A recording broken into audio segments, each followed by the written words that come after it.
The apple orchard sits in a valley where time moves differently than it does in the rest of the world. Here, in this gentle hollow between rolling hills, the hours stretch and soften like taffy pulled warm and slow. The morning mist rises from the ground each dawn, turning the rows of trees into something from a watercolor painting, all soft edges and muted greens. You are the keeper of this orchard, though the title feels too grand for what you do. You simply tend the trees, walk among them, listen to what they need. Your cottage sits at the edge of the property, a small stone structure with a red door and windows that catch the early light. Smoke curls from the chimney even now, in early spring, because the mornings are still cool enough to warrant a fire.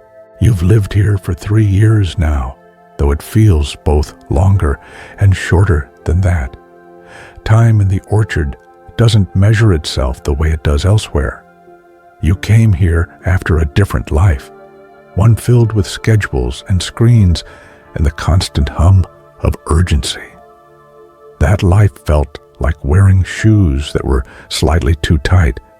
You could manage, but there was always discomfort, always pressure. The orchard found you, really, rather than the other way around. You saw the advertisement in a coffee shop printed on actual paper and tacked to a corkboard. Orchard keeper needed, housing included, experience preferred but not required, must love solitude and early mornings. The phone number was written in pencil, the paper was slightly yellowed, and something about it called to you like a song you'd forgotten you knew. Now, you rise before the sun most days, not because you must, but because you want to. There's something about the orchard in those hours before dawn, something sacred and quiet. You make coffee in the French press, wrap yourself in a cardigan that's growing thin at the elbows, and step out into the cool air. The mist is thick this morning, turning everything soft and dreamlike. You can barely see the first row of trees, just their dark shapes emerging from the white. Your boots make soft sounds on the dirt path, and the world feels muffled, hushed, like the inside of a snow globe. The trees are old here, some of them 60 or 70 years, planted by hands long gone. They know their business. They know how to send roots deep into the good earth, how to draw up water and minerals, how to transform sunlight into sweetness. Your job is simply to support them in this work, to clear away what hinders, to notice what needs noticing. You walk slowly through the rows, your hands trailing along the rough bark. The trees are just beginning to bud, tiny green promises that will become leaves and then blossoms, and then, if all goes well, fruit. This is the beginning time, the time of potential, when everything is still becoming. A robin calls from somewhere in the mist, its song clear and bright. Another answers, then another, and soon the air is filled with their morning conversation. You pause to listen, your coffee warm between your palms, and feel the day begin to unfold around you. There's a particularly old tree in the third row, one you've come to think of as the grandmother. Her trunk is thick and gnarled, her branches spread wide, and she produces the sweetest apples you've ever tasted, small and golden with a blush of red. You stop beside her now, place your hand on her bark, feel the life humming beneath. "Good morning," you whisper, because talking to trees has become natural here, normal. They don't answer in words, of course, but there's a response nonetheless, something you feel rather than hear, a sense of recognition, of welcome. The mist begins to thin as the sun climbs higher, burning away the white to reveal the full glory of the orchard. Rows and rows of trees stretching up the hillside, their branches still mostly bare, but beginning to green. The grass between the rows is growing tall, dotted with dandelions and wild violets. You'll need to mow soon, but not yet. Let things be wild a little longer. You finish your coffee and turn back toward the cottage. There's work to be done today. Pruning some of the younger trees, checking the irrigation lines, repairing a section of fence where deer have been pushing through. But none of it is urgent. The work will wait while you make breakfast, while you sit at your small table and watch the light change across the hills. This is the gift of the orchard, time to simply be, to move at the pace of growing things, to remember that life is not a race to be won, but a season to be experienced. In the city, in your old life, you were always rushing, always behind, always trying to catch up to some invisible finish line. Here, there is no finish line. There's only today and today's work and the quiet satisfaction of tending something beautiful. You cook eggs from the chickens who roam freely through the orchard, scratching and clucking and laying their brown eggs in the nesting boxes you built last summer. You toast bread you baked 2 days ago, spread it with butter and honey from the hives at the orchard's edge. You eat slowly, tasting everything, grateful for the simplicity and sufficiency of it all. Through the window, you watch a deer step delicately from the woods, her fawn following behind while they pause at the edge of the orchard, the mother testing the air, and then move forward to graze on the new grass. You know you should probably shoo them away. Deer can damage young trees, strip bark, eat tender buds. But this morning, you simply watch them, these wild things making their way in the world, and let them be. After breakfast, you pull on your work boots and gather your tools, the pruning saw, the loppers, the small knife you use for grafting. You fill a water bottle, tuck it into your pack along with an apple and some cheese for lunch. Then you head back into the orchard, into the work that is also meditation, also prayer, also the way you have learned to be fully present in your own life. The young trees in the eastern section need attention. They're 3 years old, just beginning to establish themselves, and they need shaping. You move from tree to tree, considering each one, deciding which branches to remove to create an open center that will allow light and air to reach all parts of the tree. It's careful work, thoughtful work. Each cut matters. Each decision will affect how the tree grows for years to come. As you work, your mind quiets. The constant chatter that used to fill your head, the worries, the plans, the endless mental to-do lists, all of it fades away. There's only this tree, this branch, this cut. Only the rasp of the saw, the snap of the severed wood, the way the tree seems to straighten a little, relieved of unnecessary weight. Hours pass like minutes. The sun climbs higher, warms your back. You shed your cardigan, work in just your t-shirt. Sweat gathers at your temples, but it feels good, honest.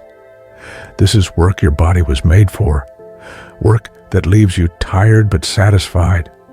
Work that you can see the results of immediately. By midday, you've finished the young trees in the eastern section. You sit beneath the grandmother tree to eat your lunch, leaning back against her solid trunk. The apple is crisp and tart, last year's fruit from the root cellar. The cheese is sharp and crumbly. Simple food, perfect food. A breeze moves through the orchard, rustling the leaves that are just beginning to unfold. You close your eyes and listen to it, this ancient sound, this song of growing things. You think about how you used to spend your lunch hours, hunched over a desk, eating takeout from styrofoam containers, scrolling through your phone without really seeing anything. That person feels like someone you used to know, someone you've outgrown, like old clothes. You don't miss that life, not really.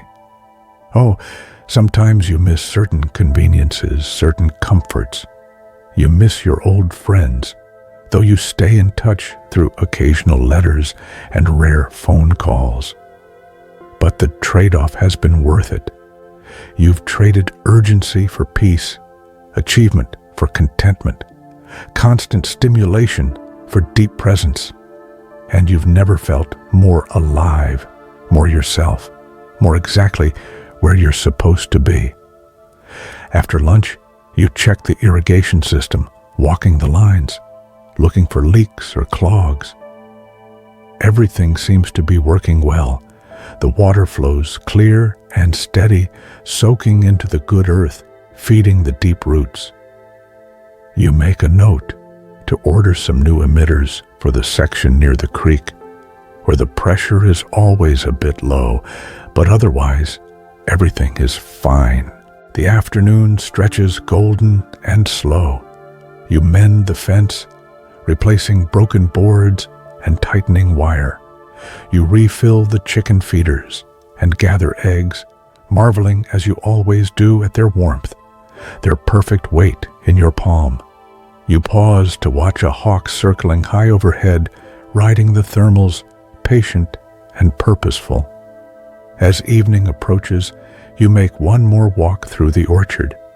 This is your favorite time, when the light goes golden and everything glows. The buds on the trees are swelling, ready to burst into bloom.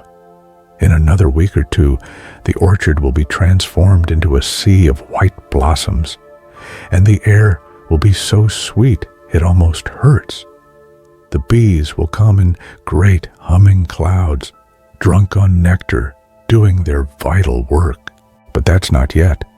For now, there is only this, the promise of bloom, the patience of buds, the slow and certain unfurling of spring. You walk slowly, touching trees as you pass them, noting which ones look strong and which might need extra attention. You've learned to read them, these trees, to understand their language of leaf and branch and bark. By the time you return to the cottage, the sun is setting behind the western hills, painting the sky in shades of amber and rose. You're tired in the best way, the kind of tired that comes from honest work and fresh air. You make a simple dinner, pasta with vegetables from last year's garden, reheated in a cast iron pan. You eat on the porch, watching the light fade, watching the stars begin to appear one by one in the darkening sky. This is your life now, simple, quiet, deeply rooted. You are learning the rhythms of the earth, the patience of growing things, the satisfaction of work well done. You are learning that enough is enough, that you don't need more than this, a roof, food, meaningful work, beauty all around. As full darkness falls, you go inside and light the oil lamps. You read for a while, an old book about orchards that you've read before but keep returning to. The words are familiar and comforting. Outside, an owl calls and another answers. The night is alive with sounds, insects, animals, the wind in the trees. You bank the fire in the stove, brush your teeth, wash your face in cold water from the pump. You climb into bed, into clean sheets that smell of sun and wind, and pull the quilt up to your chin. Through the window, you can see the stars, impossibly bright out here away from city lights. Tomorrow, you'll wake and do it all again. Tend the trees, walk the rows, be present to the work and the beauty. There's a deep rightness to it, a sense of alignment you never felt before. You are exactly where you're supposed to be, doing exactly what you're meant to do. Sleep comes easy here, beneath the stars, in the quiet of the valley, surrounded by the patient presence of the trees. You close your eyes and feel yourself drifting, sinking, settling like mist into the hollow places. The orchard holds you like a grandmother holds a child, safe and warm and deeply loved. And you sleep. The transformation happens almost overnight, or so it seems. You go to sleep with the trees still budding, still green with promise, and wake to find them exploding with blossoms. White flowers everywhere, covering every branch, turning the orchard into a cloud garden, a place between earth and sky. The air is different now, thick with sweetness, almost intoxicating. You step out of the cottage in the early morning and simply stop, overwhelmed by the beauty of it. How did you not know? How did you live for so many years without understanding that such beauty was possible, that such extravagant generosity existed in the world? The bees have arrived, as they always do, summoned by some ancient agreement between flower and pollinator. Their humming fills the air, a sound both industrial and sacred. You watch them work, moving from blossom to blossom, their legs dusty with pollen, their movements purposeful and precise. Without them, there would be no fruit. Without them, the orchard would be merely decorative, beautiful, but barren. You've learned to respect the bees, to move carefully among them, to understand that you're sharing this space, that it belongs to them as much as to you. In your old life, you might have been afraid of them, might have run from their buzzing, worried about stings. But here, you've learned that fear is usually just a lack of understanding. The bees have no interest in you. They're too busy with their work, too focused on their vital task. You spend the morning simply walking through the blossoms, not working exactly, just being present to the miracle of it. Each tree is a fountain of white. Each branch is laden with flowers. The petals are delicate as tissue paper, perfect as snowflakes. You touch them gently, marveling at their softness, their brief beauty, because that's the thing about blossoms. They don't last. In a week or two, they'll begin to fall, carpeting the ground with white, making the orchard look like it's been touched by snow. And then they'll be gone, and what remains will be tiny green nubs that will slowly become apples. But for now, for this brief, shining moment, there is only abundance, only beauty, only this extravagant display of potential. You bring your coffee to the grandmother tree and sit beneath her. The ground around her trunk is thick with fallen petals already, a soft white carpet. Above you, her branches are so heavy with blossoms you can barely see the wood beneath. The bees move through her like thoughts through a dreaming mind, constant and purposeful and mysterious. A memory surfaces, your first spring here, 3 years ago now. You hadn't known what to expect, hadn't really understood what orchard keeper would mean. You arrived in late winter, when everything was bare and brown and seemingly lifeless. You wondered if you'd made a terrible mistake, leaving your life for this isolated place, this lonely work. And then spring came, and the trees bloomed, and you understood. You understood what you'd been hungry for, without knowing it. Beauty, yes, but more than that. Connection, purpose, a sense of being part of something larger than yourself, something ancient and ongoing. The trees had been blooming for decades before you arrived, and they would bloom for decades after you left. You were just a caretaker, a temporary guardian, a small part of a much larger story. There's comfort in that, in being small, in being temporary. It takes the pressure off. You don't have to be special or exceptional. You just have to show up, pay attention, do the work in front of you. The trees will handle the rest. A family of chickadees has nested in a hollow in one of the older trees. You've been watching them for weeks as they built their nest, carrying in bits of grass and moss and feathers. Now you can hear the babies cheeping, high and insistent, demanding food. The parents flit back and forth tirelessly, carrying insects in their beaks, feeding the hungry mouths. Everything is feeding something else, you think. The flowers feed the bees pollinate the flowers, the trees feed the birds control the insects break down the fallen fruit. It's all connected, all interdependent, all miraculous in its complexity and balance. And you are part of it too, though your role is smaller than you once thought it would be. You thought you'd be controlling things, managing them, making them happen. But mostly you just observe, support, try not to interfere too much with what already knows how to happen. You spend the afternoon in the shed, organizing tools, oiling handles, sharpening blades.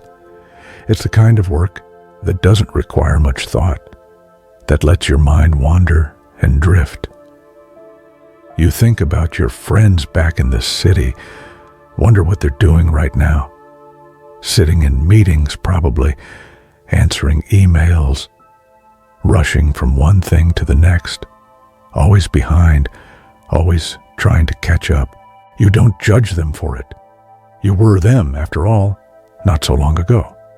But you feel a deep gratitude that you're not anymore, that somehow you found your way here, to this different pace, this different way of being. A text comes through on your phone. You have limited service here, but occasionally messages find their way through. It's from your sister. Hope you're doing well out there in the wilderness. Miss you. You smile and text back. All's well. Orchard is blooming. Miss you too. Simple words, but true. Your sister doesn't quite understand why you've chosen this life. She visits once a year, usually in summer when the fruit is ripening, and she always seems a little restless, a little uncomfortable with the quiet, the slowness. She's kind about it, but you can tell she's relieved when she heads back to her busy life, her full calendar, her sense of being needed and important. You used to feel that need too, that sense that your worth was tied to your productivity, your usefulness, how much you could accomplish. It's been one of the hardest things to unlearn here, the idea that you have to earn your place, prove your value, justify your existence. The orchard doesn't care about any of that. The trees don't bloom because they're trying to achieve something. They bloom because it's what they do, what they are. You're learning to be the same way, to simply be what you are, to do what you do, without needing it to be more than that, without needing recognition or validation or applause. The work is enough. The life is enough. You are enough. As evening comes, you make dinner, rice and beans, simple and satisfying. You eat on the porch again, watching the light change. The blossoms glow in the fading sun, luminous and lovely. A breeze picks up and petals begin to fall, drifting down like snow, like stars, like blessings. You think about impermanence, how everything is always changing, always becoming something else. The blossoms will fall and become fruit. The fruit will be harvested and eaten, or it will fall and feed the earth, and seeds will sprout and become new trees. Nothing stays the same, and yet somehow everything is continuous, all part of one great flowering and fading and flowering again. This thought used to make you sad, even frightened. The passage of time, the inevitable loss, the way nothing lasts. But now it seems beautiful, right? Of course, things must change. Of course, beauty must fade to make room for new beauty. Of course, we must lose things to make space for new things. You finish your dinner and wash the dishes in the sink, looking out the window at the darkening orchard. The bees have gone quiet, returned to their hives. The birds have settled into their nests. There's a hush over everything, that particular quality of peace that comes at day's end. You light the oil lamps and sit in the rocking chair by the window, a quilt across your lap. You're reading a book of poetry now, verses about nature and seasons and the passing of time. The words wash over you like water, like the petals falling outside, gentle and soothing. Sleep comes earlier tonight. All that sweetness in the air, all that beauty, it's exhausting in the best way. You climb into bed and lie there, listening to the night sounds, the creek burbling in the distance, the wind in the trees. Through the window, you can see the stars, and closer, the white shimmer of the blossoms catching moonlight. You think, I am so lucky. I am so grateful. How did I find my way here, to this place, this life? It feels like grace, like something given rather than earned. And maybe that's what it is. Maybe grace is just paying attention, being present, saying yes to the things that call to you, even when they don't make sense, even when everyone thinks you're crazy for leaving security for solitude, success for simplicity. The blossoms will fall soon, you know this. But for now, they're here, and you're here, and the world is almost unbearably beautiful. You close your eyes and let yourself drift, held by the darkness, surrounded by sweetness, grateful for all of it, the beauty and the impermanence, the blooming and the fading, the endless cycle of growth and rest. Sleep comes like petals falling, soft and inevitable and sweet. And you let it take you, let yourself dissolve into the darkness, into the dreams that come to you here, dreams of roots and wings, of earth and sky, of all the ways a life can bloom. Summer arrives gently, without drama.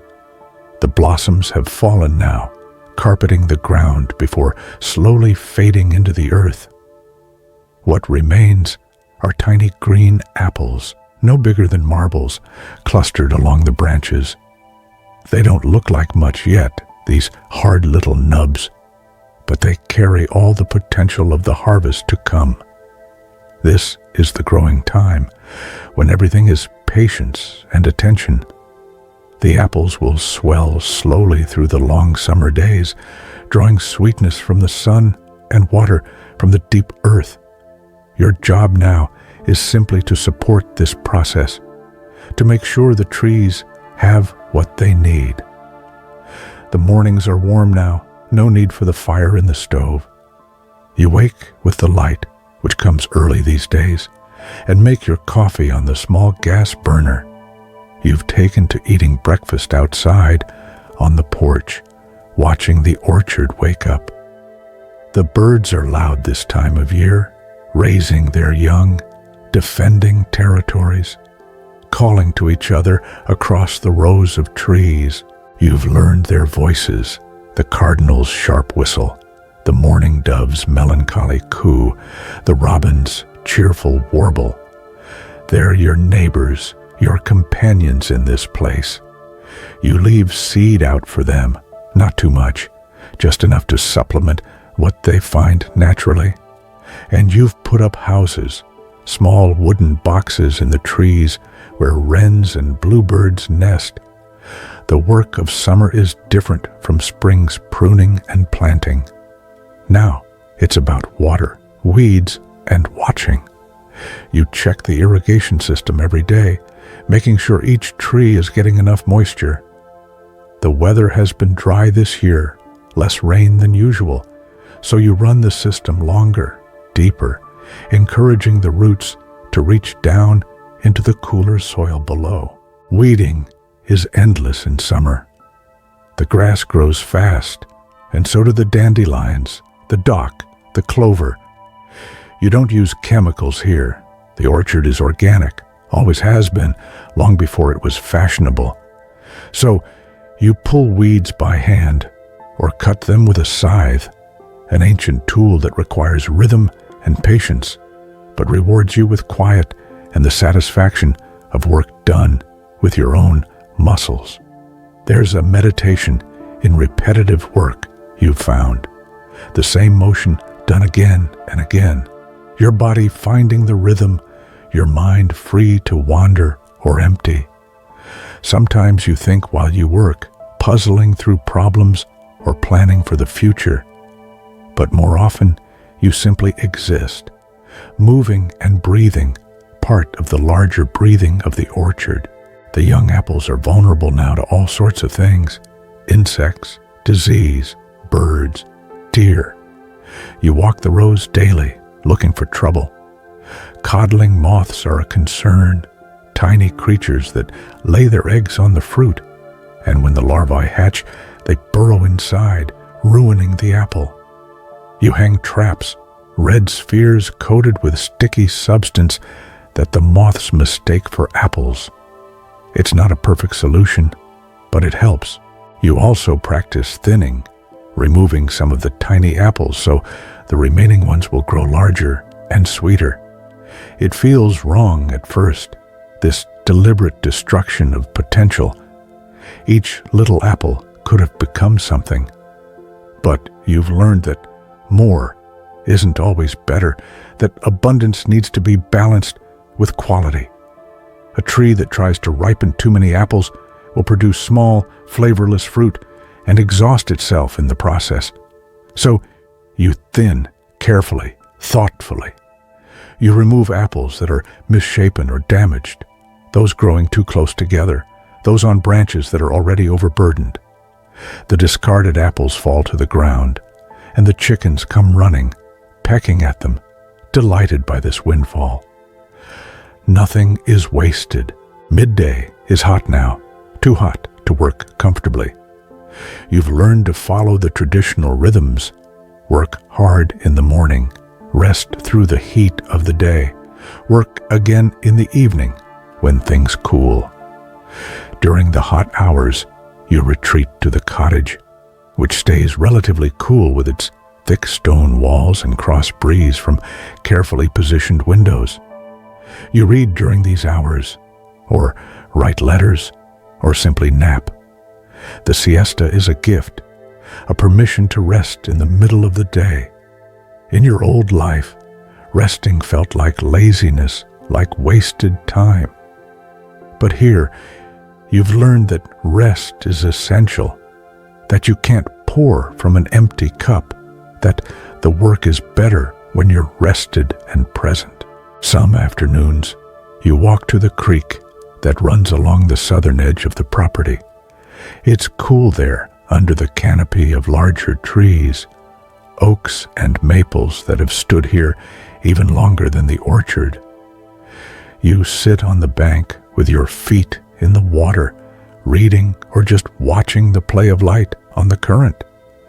The creek is home to frogs and salamanders, crawfish and small fish. Sometimes you see a heron standing motionless in the shallows, waiting with infinite patience for a fish to swim within striking distance. You admire the heron's stillness, its ability to wait without restlessness, without the need to constantly be doing something.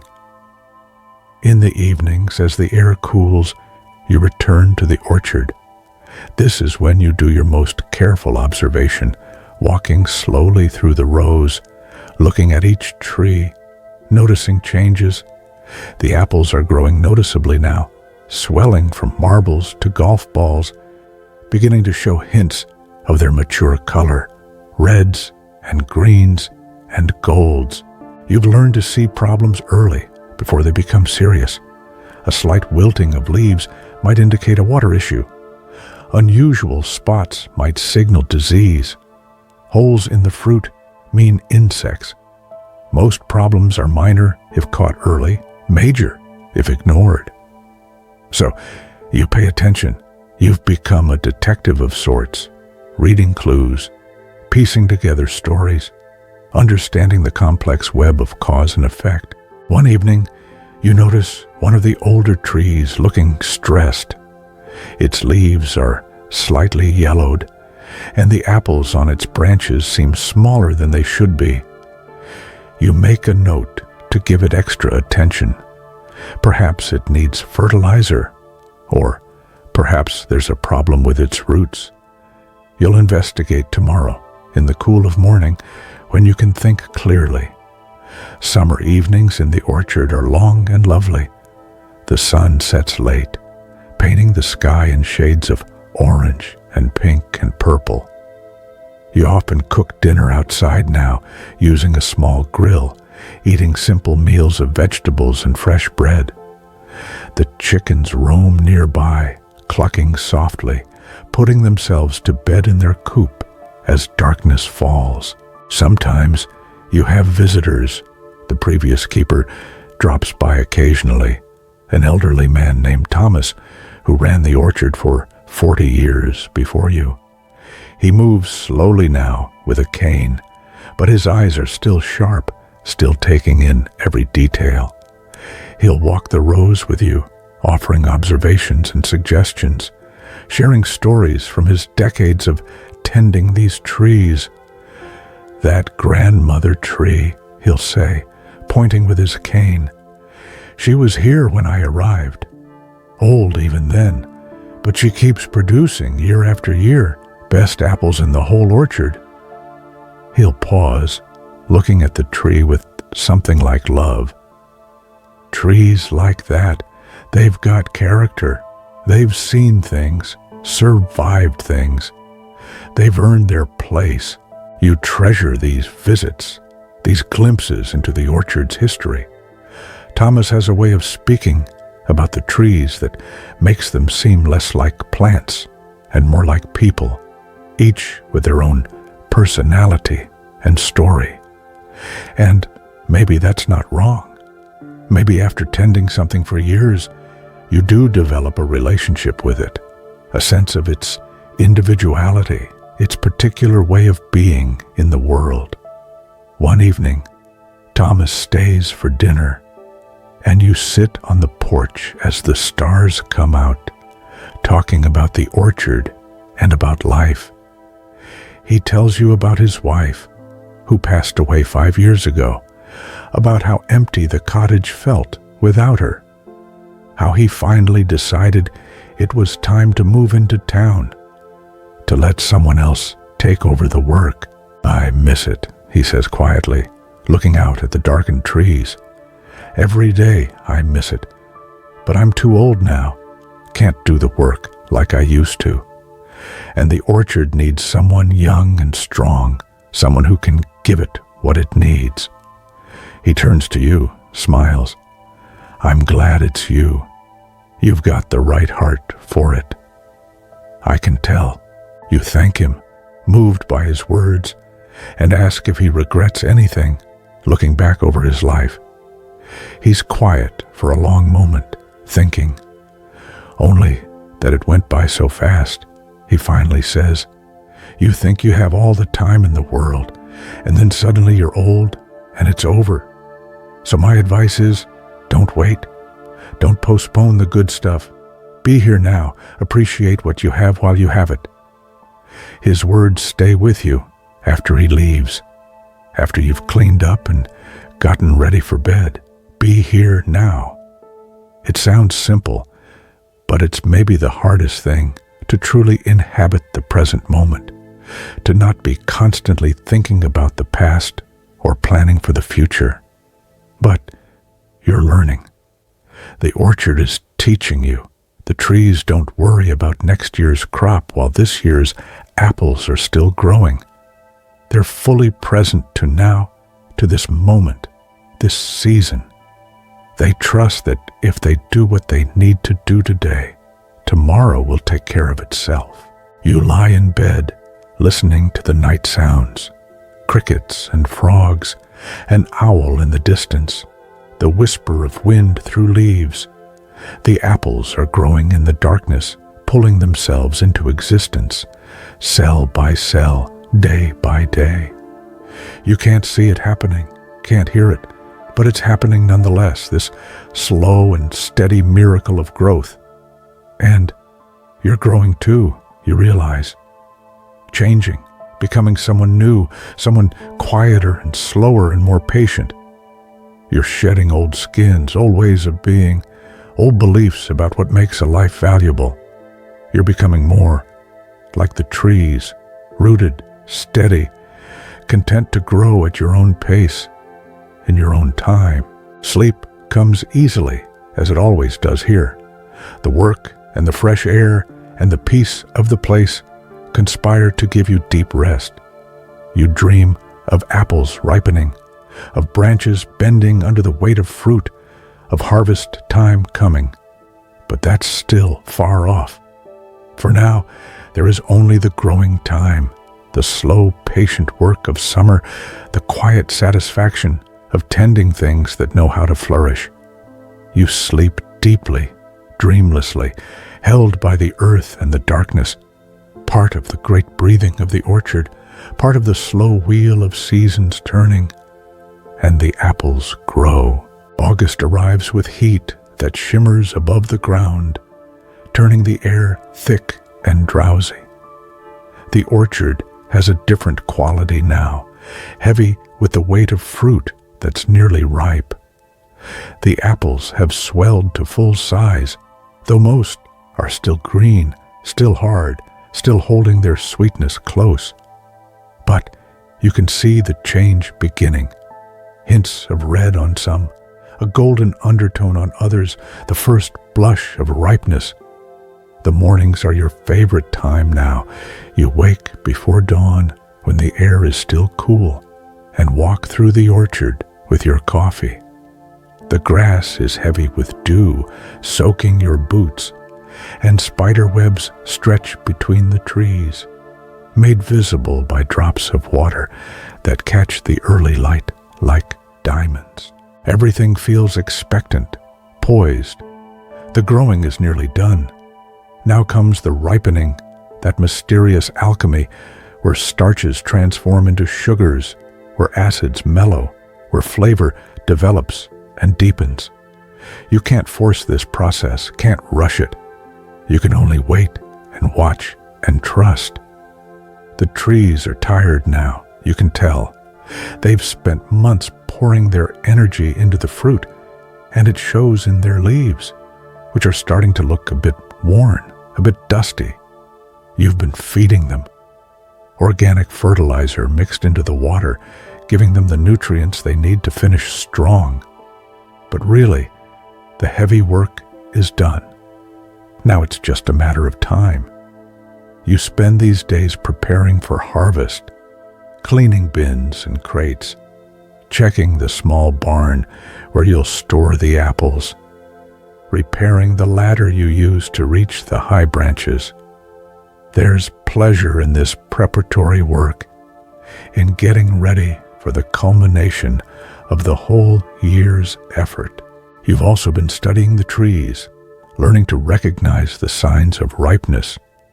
Each variety ripens at a different time, over a span of several weeks. The early apples, Gravensteins and Transparents, are already showing color, already softening slightly. Another week, and they'll be ready to pick. You've invited help for the harvest, friends from town, Thomas, your sister, if she can make it. Picking apples is too much work for one person, especially at your scale. And anyway, it's more fun with company, with multiple hands working together, with conversation and laughter echoing through the rows. But for now, in these last quiet days before the harvest begins, you have the orchard mostly to yourself.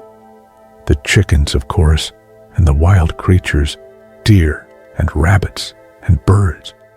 You've learned to share the fruit with them, to accept that some portion will be lost to nature. That's fair. They were here first, and they need to eat, too. One morning, you notice a bear has visited, evident from the claw marks on one of the trees and the scattered apples on the ground. You're careful after that, making noise as you walk, giving any wild visitors plenty of warning. The bears are usually shy, more interested in fruit than people.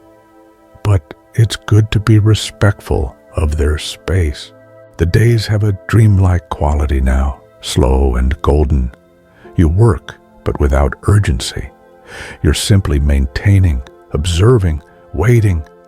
You read in the afternoons, nap in the shade of the grandmother tree. Let time stretch and pool like honey. Your sister calls, says she can come for the harvest, wants to bring her new boyfriend to meet you. You're happy about this, looking forward to seeing her, curious about this person who might become part of your family. But you also feel a small twinge of something, reluctance maybe, or protectiveness about this private world you've created. You've become a bit feral, you realize, a bit unaccustomed to the noise and energy of other people. But it will be good for you, you decide. Balance is important. Solitude is nourishing, but so is connection. You can have both. The evenings are still warm, but cooling earlier now. You can feel the year beginning its slow turn toward autumn, though it's still weeks away. The light is different, softer, more golden, slanting at a lower angle. The crickets are louder at night, singing their late summer songs, urgent and insistent. You've started tasting the early apples, checking for ripeness. The Gravensteins are almost ready. You can tell by the way they release from the branch with just a slight twist. By the way, the skin has turned from grass green to a pale yellow with red stripes. You bite into one, and the juice runs down your chin. It's tart and sweet at once, crisp and refreshing. Perfect. Another few days, and you'll start picking. The thought fills you with anticipation and a touch of anxiety. What if the harvest is poor? What if something goes wrong? But you push these worries away. The trees have done their work. The apples are here, heavy on the branches.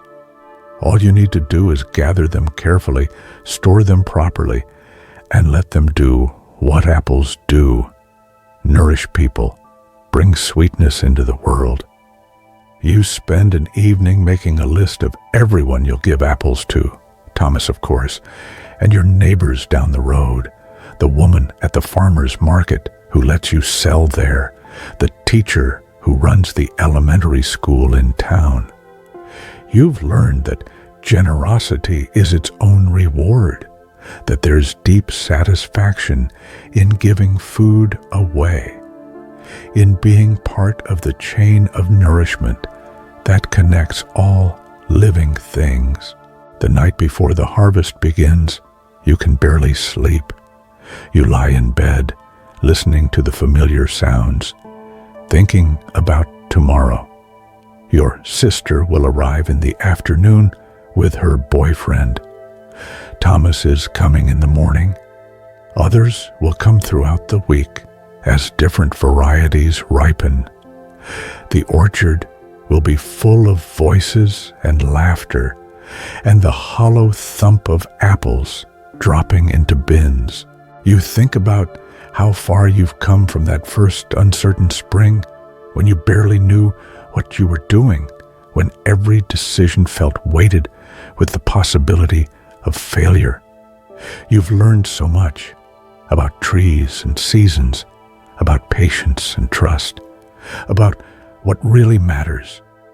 You've learned that you're stronger than you thought, more capable, more resilient. But you've also learned that you're smaller than you thought, in the best possible way. You're not the hero of the story. The trees are. They do the real work, the real magic. You're just a helper, a supporter, a witness to the annual miracle of growth and fruiting. And that's enough. That's everything. Finally, sleep comes, carrying you down into dreams of apples and sunlight, of branches bending with abundance, of harvest time arriving like a long-awaited guest.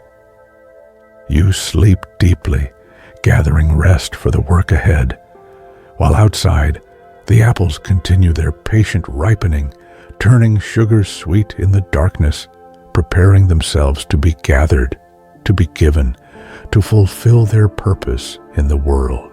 The morning dawns clear and perfect, the sky a brilliant blue, the air cool but promising warmth later. You're up before sunrise, too excited to sleep any longer. You make coffee strong and dark, toast bread, and spread it thick with butter. Eat standing at the window while you watch the light spread across the orchard. The early apples are ready. You can see them from here, pale orbs glowing among the green leaves, waiting. Today, you'll begin bringing them in, the first fruits of the year's labor. Your hands almost itch with the desire to start. Thomas arrives just after sunrise, driving his old truck up the dirt road, slowly, carefully. He gets out with his cane, but you can see the spring in his step, the way the orchard energizes him even now. He's wearing his old work shirt and a straw hat against the sun. "Big day," he says, smiling at you. "You ready?" "Ready," you confirm, and mean it. You start with the Gravensteins, the early variety that ripens first. You've set up bins at the end of each row, and you work systematically, you on the ladder, reaching the high fruit, Thomas working the lower branches. The apples come away easily in your hand when they're ripe, with just a gentle twist. You place each one carefully in the canvas bag slung over your shoulder, then empty the bag into the bin when it gets full. It's physical work, reaching and picking and climbing, but there's a rhythm to it that's deeply satisfying. Each apple is a small completion, a tiny harvest. They're beautiful, these Gravensteins, pale yellow with crimson stripes, cool and heavy in your hand. Some are perfect, unblemished. Others have small marks, rough spots, evidence of their journey from flower to fruit. You keep them all, knowing that the imperfect ones are just as delicious, sometimes more so. Thomas hums while he works. Old songs you half recognize, fragments of melodies from another era. The sound blends with the morning birdsong, with the soft thump of apples being placed in bins, with the rustle of leaves as you move through the branches. It's a kind of music, you think, this harvest sound. By mid-morning, you've filled 6 bins with the early apples. Your shoulders are starting to ache pleasantly, and sweat runs down your back despite the coolness of the morning. You and Thomas take a break, sitting in the shade with cold water and the cookies he brought. Oatmeal raisin, made by his daughter.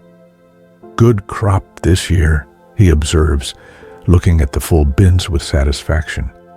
Trees are happy. You can always tell when the trees are happy The fruit just about jumps into your hand. You smile at this, pleased by his approval. It matters to you what Thomas thinks. He knows these trees better than anyone, has seen them through decades of seasons, good years and bad years, droughts and floods and everything in between. You've done well, he continues, looking at you directly, taking care of them. I can see it in the fruit, in the way the trees look. They're thriving under your care. The compliment warms you more than you expected. You realize how much you wanted to hear this, to know that you're doing it right, that the trees, Thomas's life's work, are in good hands. Your sister arrives in the early afternoon, her car kicking up dust as it comes down the road.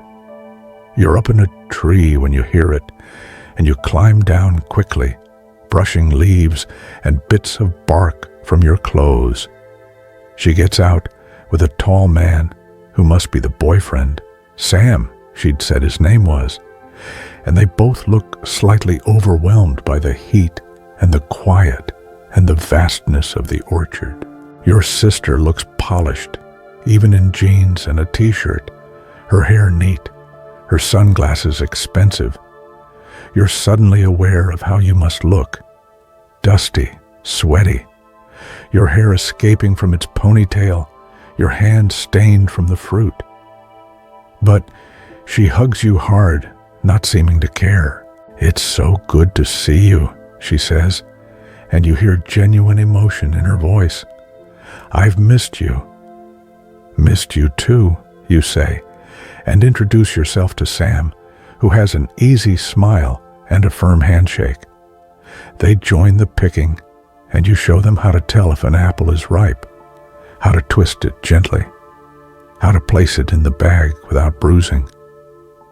Sam catches on quickly, and soon he's moving through the trees with confidence.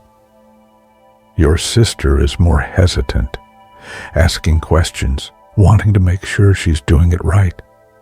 You recognize this quality, the perfectionism, the fear of making mistakes.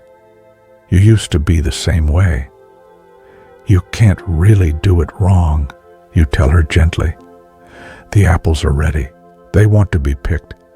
Just be gentle and trust yourself. She nods, takes a breath, and you see her relax a little.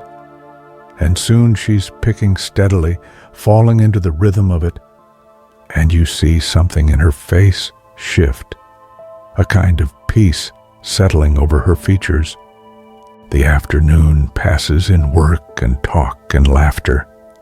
Sam tells stories about his job as a middle school teacher, making you all laugh with his impressions of his students. Your sister talks about her work at the nonprofit, the challenges and frustrations, but also the satisfaction when they manage to help someone. Thomas shares orchard wisdom, answering questions, explaining the different varieties, the history of the trees. It's good, this. Working together, being together. You realize how much you've missed your sister, how the distance between you has been both physical and emotional. She's chosen one kind of life, you've chosen another, and for a while that created tension, a sense of mutual judgment. But today, working side by side in the warm sun, those tensions seem to dissolve. By evening, you've picked all the early apples that are ready.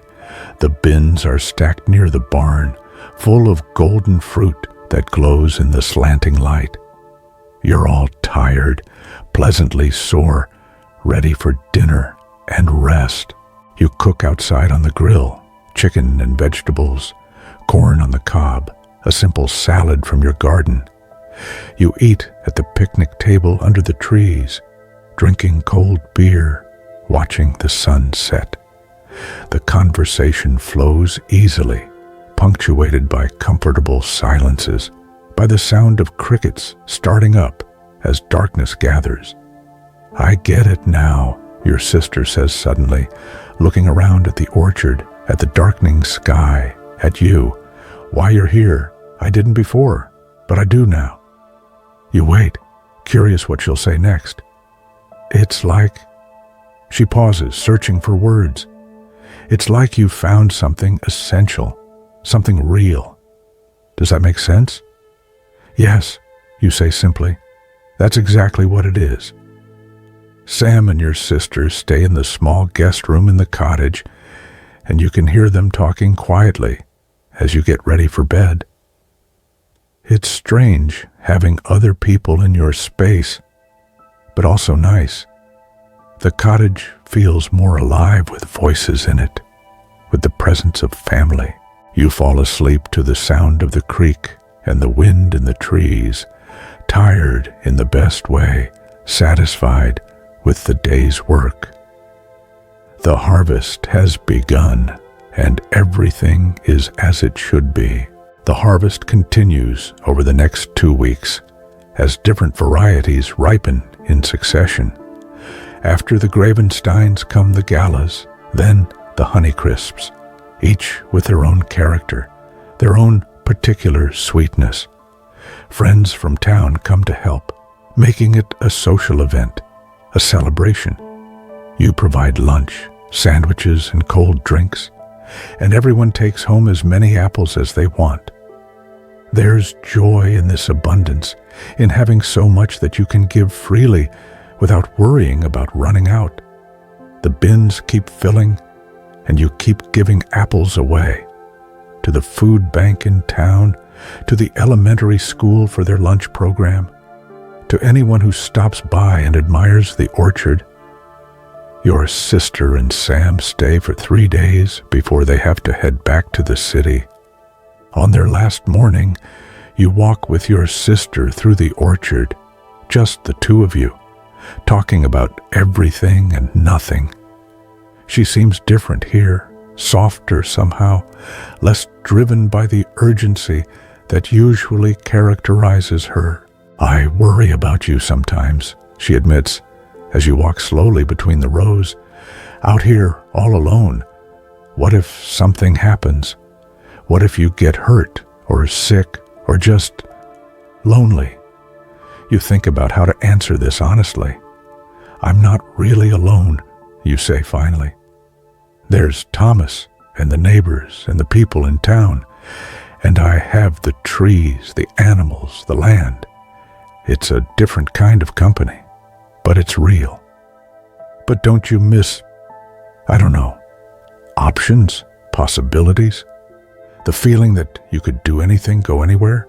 You smile, understanding what she's really asking. I used to think freedom meant having infinite choices, you tell her, but now I think maybe it's the opposite. It's choosing one thing, committing to it, going deep instead of wide. I have everything I need here. I'm not missing anything. She's quiet for a moment, then says, I envy you a little. The peace you found, the certainty. It's not always peaceful, you admit, and I'm not always certain, but I'm content. I'm aligned with something, with the rhythm of things. That's worth more than any excitement or achievement I had before. She hugs you before they leave, holds you for a long moment. Come visit us sometime, she says. Don't become a complete hermit. You promise you will, and you mean it. But you also know that you're where you're supposed to be, that the orchard needs you, that this is your work and your home and your life. After they leave, the orchard seems very quiet, but it's a good quiet, a full quiet. You walk through the trees in the afternoon, checking on the later varieties that are still ripening. The Fuji's won't be ready for another week, and the Granny Smiths later still. The harvest will stretch into October, which is fine. You're in no hurry? That evening, you process some of the apples, making sauce in the big pot on the stove, the smell of cinnamon and fruit filling the cottage. You'll can some of it, give some away, keep some for yourself. There's something deeply satisfying about this work of preservation, turning fresh fruit into something that will last through winter, that will bring summer sweetness to dark December days. As you stir the pot, watching the apples break down into sauce, you think about transformation, how everything is always becoming something else. Flowers become fruit, fruit becomes sauce, sauce becomes nourishment.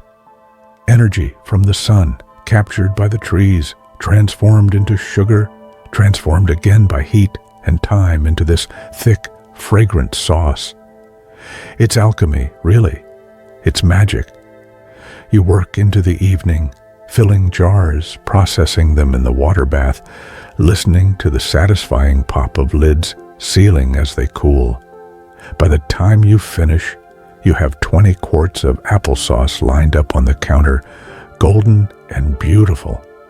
Tomorrow, you'll make apple butter, and the next day, maybe pie filling.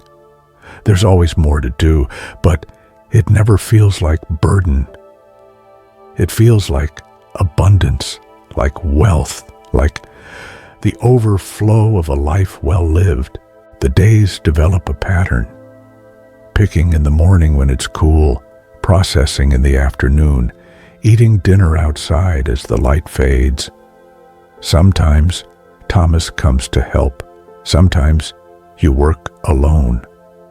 You've hired a couple of high school kids to help with the picking, and they come after school, grateful for the work and the pocket money and the apples they take home to their families. One afternoon, a reporter from the local paper comes to interview you about the orchard. They're doing a piece on local farms and sustainable agriculture. You're hesitant at first.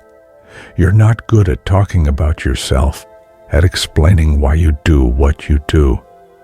But the reporter is kind and genuinely interested, and soon you're walking them through the orchard, talking about organic practices and heritage varieties and the importance of knowing where your food comes from. Why do you think people are drawn to this? The reporter asks. To local, sustainable food? You think about this, looking out at the trees heavy with fruit.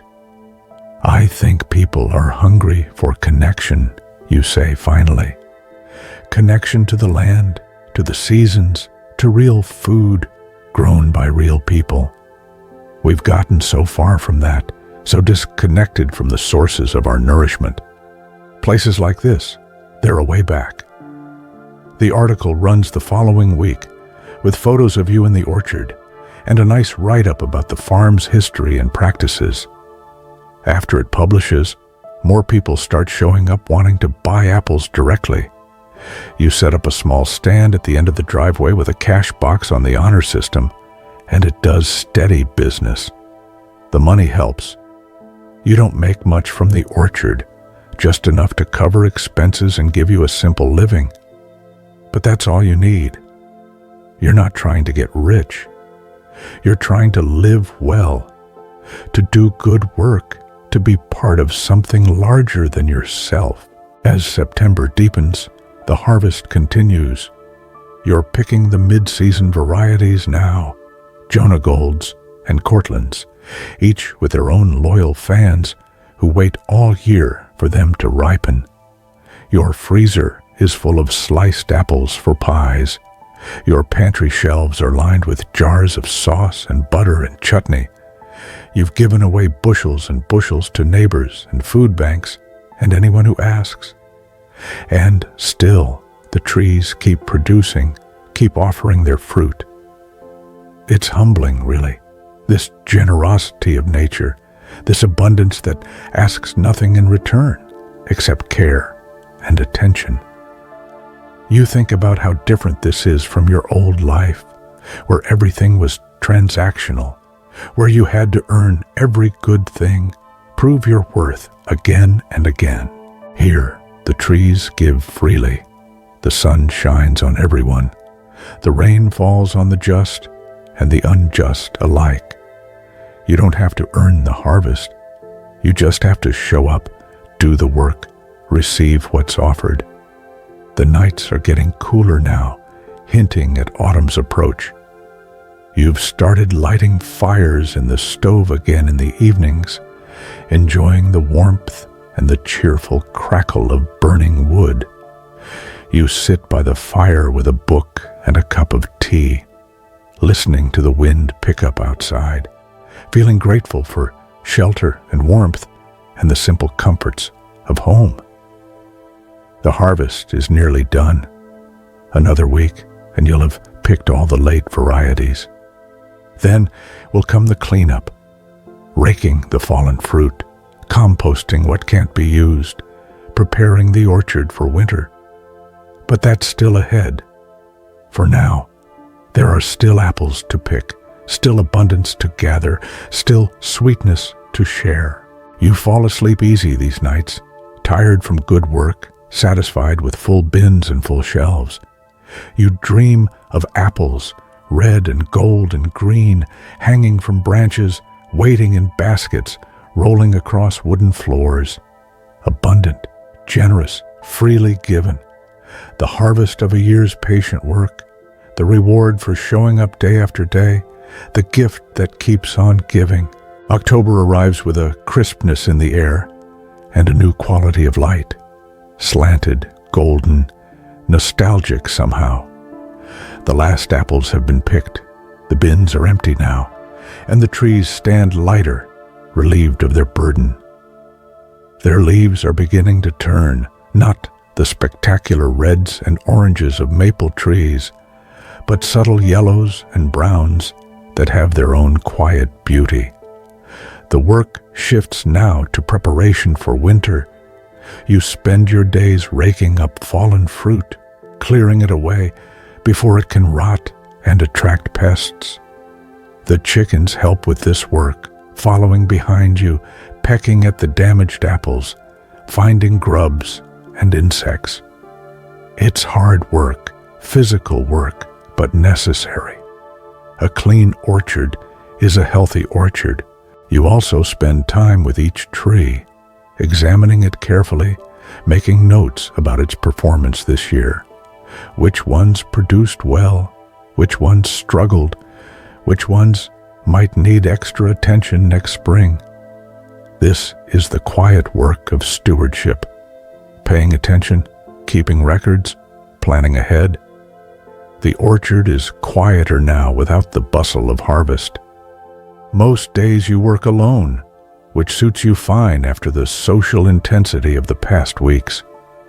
You've always needed time alone to recharge, to settle back into yourself. The work is meditative, raking, clearing, observing. Your mind can wander or empty completely, just moving and breathing in the cool air. One morning, you wake to find frost on the ground, the first of the season. Everything is touched with white, transformed, made magical. You stand on the porch with your coffee, watching the sun rise and burn away the frost, revealing the world beneath. It's beautiful, this transition, this slow shift from the abundance of harvest to the rest of winter. You've been thinking about the year ahead, about what you might do differently, what you learned from this season. Maybe plant a few more trees, some varieties you don't have yet, or replacements for the few that have died. Maybe build a better storage area for the harvest. Maybe. But these thoughts don't have urgency. They're just possibilities, seeds that might or might not grow into action. Thomas comes by one afternoon, and you walk the orchard together slowly, his cane tapping on the hard ground. He's quieter than usual, more contemplative. You sense something weighing on him, but you don't push. Eventually he'll speak if he wants to. Finally, stopping beside the grandmother tree, he says, "I've been thinking about my wife lately, Alice. She loved this time of year, autumn, the turning of the leaves, the preparation for winter. She said it was the most honest season. Everything showing its true colors, nothing hidden. You wait, understanding that he needs to talk, to remember. We used to walk the orchard every evening after the harvest was done, he continues. Just walk and talk and be grateful for the crop, for the year, for each other. Simple gratitude. He pauses, looking up at the tree. I miss her every day, you know, but especially now, in autumn. This was our time. Tell me about her, you say gently. And he does. Stories about their life together, their work in the orchard, the children they raised here. His voice is soft with memory, with love that hasn't diminished despite years and death. You listen, honored to be trusted with these stories, with this grief that's also gratitude. When he finishes, you walk him back to his truck. He seems lighter somehow, unburdened. Thank you, he says, for listening, for taking care of this place. It means more than you know. After he leaves, you return to work, but his words stay with you. Gratitude. Such a simple thing, really, but how easy it is to forget, to take things for granted, to focus on what's missing rather than what's present. You resolve to do better, to be more conscious of your own gratitude. That evening, you make a list, not of things to do, but of things to be grateful for. The cottage, warm and solid.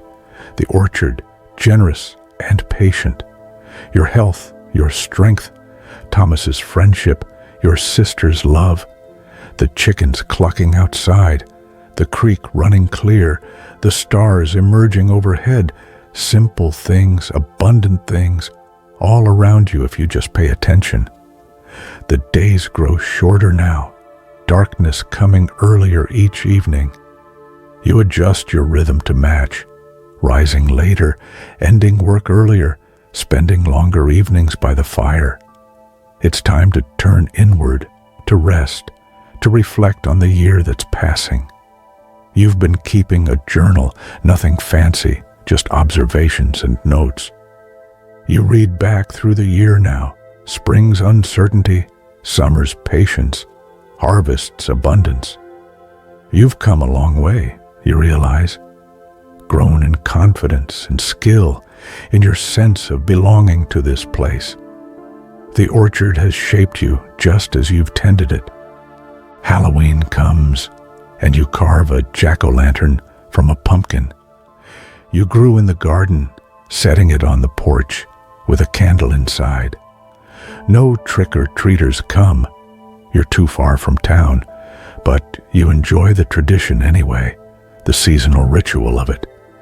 You make popcorn and eat it by the fire, thinking about the thinning of the veil, about how autumn is a threshold time between growth and rest, between light and dark. November arrives cold and gray. The last leaves fall from the trees, carpeting the ground in brown and yellow. The orchard looks bare now, stark, the architecture of the trees fully visible. You can see the structure of things, the strong branches, the weak ones, the overall shape and health of each tree. It's time for winter pruning soon, but not yet. The trees need to go fully dormant first, to pull their energy down into their roots, to rest completely before you start cutting. So you wait, patient, trusting the timing of things. You spend these gray days in the barn, organizing tools, making repairs, planning for next year. There's satisfaction in this indoor work, especially when rain drums on the roof and you're warm and dry inside. You oil handles, sharpen blades, mend anything that's broken. Everything in its place, ready for spring. Sometimes you drive into town for supplies or just for the human contact. You stop at the diner for coffee, Chat with the waitress who's known Thomas for 40 years. You go to the hardware store, the feed store, the little grocery. People know you now, wave when they see you, ask how the harvest was. You're part of the community, no longer a stranger. Thanksgiving comes, and your sister invites you to come to the city for dinner. You almost say no. You don't like leaving the orchard, don't like the noise and rush of the city anymore. But you remember your resolution about connection, about not becoming too isolated, and you say yes. The city is overwhelming after months in the quiet of the orchard. So many people, so much noise, everything moving too fast. But dinner with your sister and Sam and their friends is nice. They're good people, interesting and kind, and they're genuinely curious about your life, asking real questions, listening to your answers. Don't you get lonely? One of them asks, and you think about how to answer truthfully. Sometimes, you admit, but mostly I'm just present. There's a difference between being alone and being lonely. I'm alone a lot, but I'm rarely lonely. The orchard is full of life, birds and insects and animals. And I have neighbors and Thomas, and this connection to the land that's deeper than most human relationships I've had. They nod, but you can tell they don't fully understand. That's okay. You didn't either before. Some things have to be lived to be understood. You drive back to the orchard the next day, relieved to return to the quiet, the space, the familiar rhythms. The trees are there waiting, patient and solid. You walk through them in the afternoon light, touching bark, greeting them like old friends. You're home. The work of autumn continues, slower now, quieter. You're preparing not just the orchard, but yourself for winter's rest. You're learning to follow the season, to turn inward, to embrace the dormant time. There's wisdom in this, in knowing when to work and when to rest, when to push and when to yield. As the month ends, the first snow comes, just a dusting, melting by midday, but enough to transform the orchard into something from a fairy tale. You stand in the falling snow, face turned up to the sky, feeling the flakes on your skin. Beautiful, you think. Everything is so beautiful. And you're here to see it, to experience it, to be part of it. You sleep deeply these nights, the sleep of someone who's worked hard and lived well. Your dreams are quiet, peaceful, and outside, the orchard rests, gathering strength for another year of growth and fruiting. The cycle continues, and you're part of it, held by it, grateful for it all. December settles over the orchard like a blanket, soft and cold. Snow comes more regularly now, accumulating in drifts against the barn, weighing down the branches of the evergreens at the orchard's edge. The apple trees stand bare and patient, their dark trunks stark against the white ground, their branches reaching toward the gray sky like prayers. This is the quiet time, the rest time. The work slows to almost nothing, just the daily care of the chickens, keeping paths clear, maintaining the fire in the stove. You've earned this rest after the intensity of harvest, and you sink into it gratefully, letting the days stretch long and quiet and slow.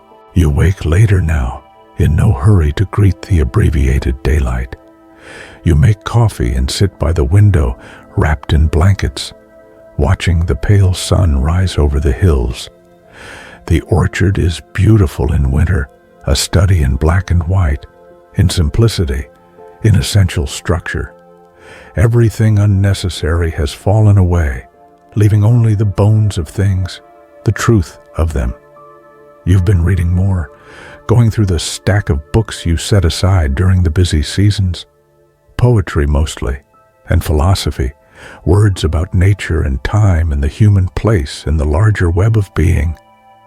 The reading feels appropriate for winter, contemplative, inward turning, asking the big questions that there's no time for during seasons of doing. Sometimes you write, too, not anything you plan to share, just thoughts and observations, trying to make sense of this life you've chosen, this strange and satisfying year. You write about the trees, about the cycles of growth and rest, about what you've learned from paying attention to slow things. The chickens are your main companions now. They've stopped laying much.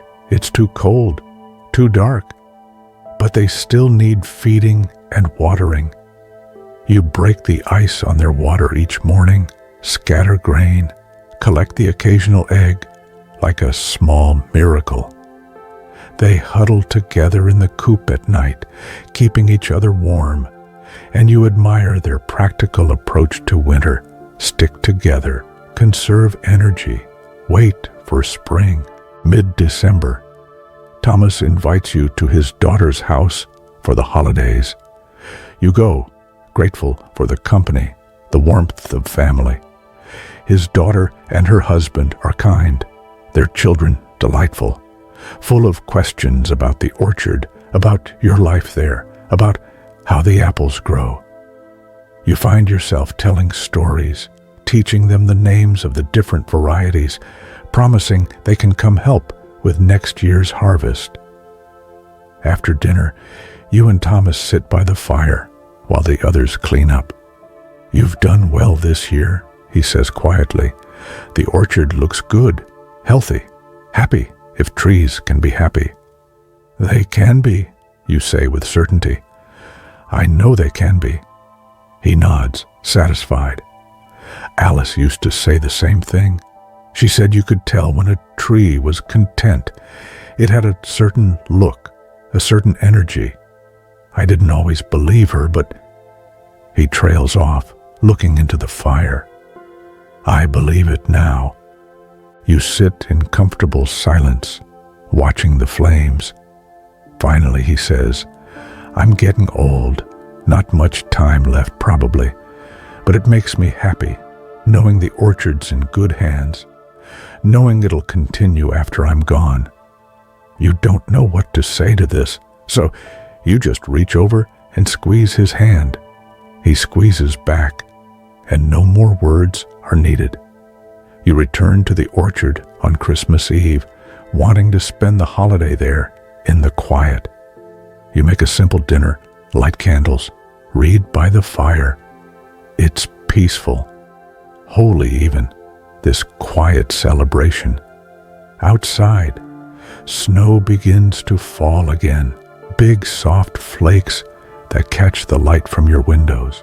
You think about the year that's passing, about all that's happened, the blooming and the growing, the ripening and the harvest, the work and the rest, the solitude and the community, the learning and the remembering. It's been a good year, a full year. You're grateful for all of it.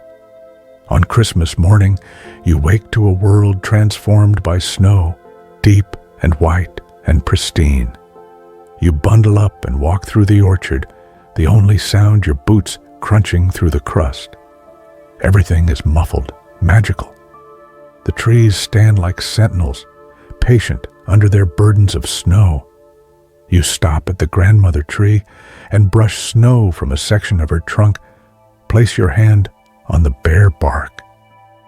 "Merry Christmas, old friend," you whisper, and you could swear you feel a response, a warmth, a recognition, something beyond words. The days between Christmas and New Year blur together in a pleasant haze of rest and reading and quiet domestic tasks. You bake bread, make stews, organize the root cellar. You work on a jigsaw puzzle you found at a thrift store, 1,000 pieces depicting an orchard in autumn. The irony makes you smile. New Year's Eve arrives, and with it, a strange melancholy. Another year ending, another beginning. You think about your old life, the person you used to be, always rushing, always anxious, always feeling like you weren't enough. That person feels very far away now, almost unrecognizable. You've changed here, in the orchard, slowed down, deepened, learned to be present, to be patient, to trust the timing of things. Learned that you don't have to earn your place in the world. You already have a place, just by virtue of being alive, being here. At midnight, you step outside into the cold, clear night. The stars are brilliant overhead, the Milky Way visible like a river of light. You make a wish, though it's not really a wish so much as a prayer of gratitude. Thank you for this life. Thank you for this place. Thank you for teaching me how to be still, how to pay attention, how to love something outside myself. The new year begins quietly, unremarkably. January is the deepest part of winter, the coldest and darkest. You spend most days inside, venturing out only to care for the chickens and gather firewood. But you don't mind.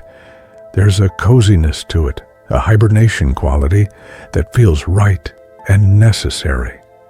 You use this time to plan for the coming year, what needs to be done in spring, what you learned from last year's successes and failures, what you want to do differently.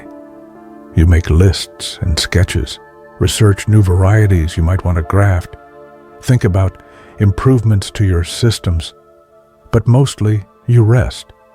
You sleep long hours, eat warming foods, let yourself be dormant like the trees. This too is part of the work, the rest that makes the growth possible, the emptiness that makes room for fullness, the winter that precedes every spring. February comes, and with it, the first hints that winter won't last forever. The days are perceptibly longer, the light has a different quality, and one morning, you notice the buds on the trees are swelling ever so slightly. Not much, not yet, but enough to know that somewhere deep inside those dormant trees, life is stirring, preparing, getting ready to surge forth again. The cycle is beginning again, you realize. Soon it will be spring, then summer, then harvest, then winter again. Year after year, season after season, the great wheel turning. And you're part of it now, woven into it, your life synchronized with the life of the orchard. You feel a deep contentment settle over you. This is enough.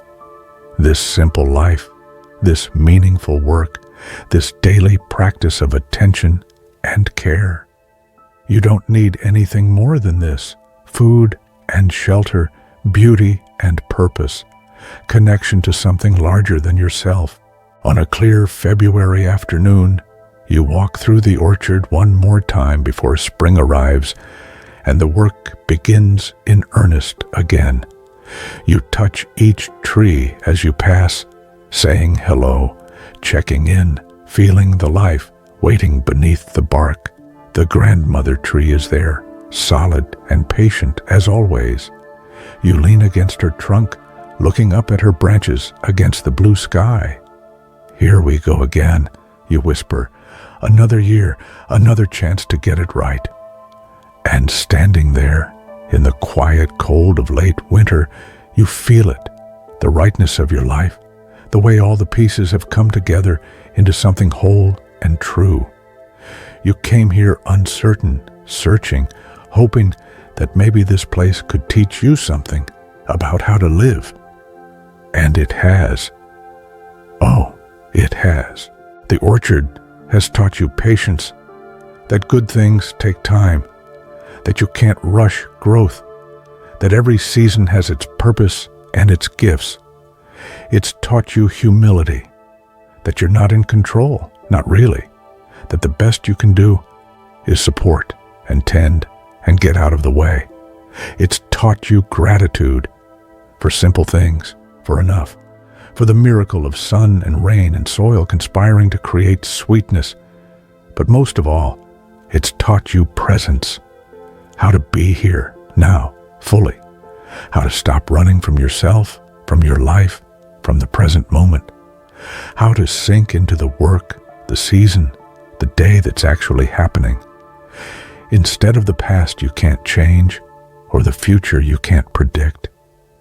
You take a deep breath of cold air, feel it fill your lungs, sharp and clean. You're alive. The trees are alive. Spring is coming. And you're exactly where you're supposed to be. As you walk back to the cottage in the fading light, smoke curling from the chimney, you feel at peace. Not the peace of having arrived at some final destination, but the peace of being willing to take the journey, to show up day after day, to do the work that's yours to do. Inside, you light the lamps and build up the fire. You make tea and sit in the rocking chair, watching darkness fall over the orchard. Through the window, you can just see the silhouettes of the trees against the deepening blue of the sky. They're resting now, gathering strength, preparing for the burst of life that's coming. And so are you. The wheel will turn again. Spring will come with its explosive bloom, its urgent green, its promise of fruit to come. Summer will follow with long days and steady growth. Autumn will bring harvest, abundance, the satisfaction of completion. And winter will return again, as it always does, inviting rest and reflection. You'll be here for all of it, tending and watching, working and resting, learning and growing alongside the trees. This is your life now, rooted, cyclical, tied to the earth and the seasons, simple and profound, quiet and full. You finish your tea and bank the fire for the night. You brush your teeth, wash your face, climb into bed beneath the quilts. Outside, the stars are emerging one by one, patient and eternal. The orchard is settling into sleep, and so are you. Tomorrow will bring its own work, its own small miracles. But that's tomorrow. Tonight, there is only this: warmth and safety, stillness and peace. The deep satisfaction of a day well lived in a life well chosen. You close your eyes and feel yourself drifting, sinking, settling like snow. The orchard holds you gently, as it always does. The trees stand watch in the darkness. The stars wheel overhead, and you sleep deeply and dreamlessly, held by it all. The earth beneath you, the sky above, the quiet pulse of life all around. Sleep comes easy here, in the heart of the orchard, in the peace of winter, in the knowledge that spring will come again. It always does. The wheel always turns, life always returns. And you will be here to witness it, to tend it, to be part of the eternal cycle of growth and rest, bloom and harvest, death and rebirth. The orchard breathes around you in the darkness, slow, steady, patient, and you breathe with it, your rhythm matching its rhythm, your life woven into its life. This is home. This is peace. This is enough.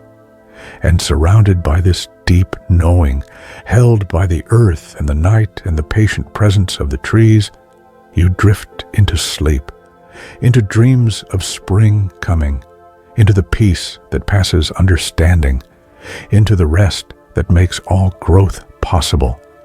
The orchard keeper sleeps, and the orchard sleeps, and the world turns slowly toward morning, toward spring, toward another year of tending and growing and becoming. All is well. All is as it should be. And in the quiet darkness, held by love and earth and the ancient wisdom of growing things. There is only peace, only rest, only this eternal moment, perfect and complete. Sleep now. Let the orchard hold you. Let the seasons turn.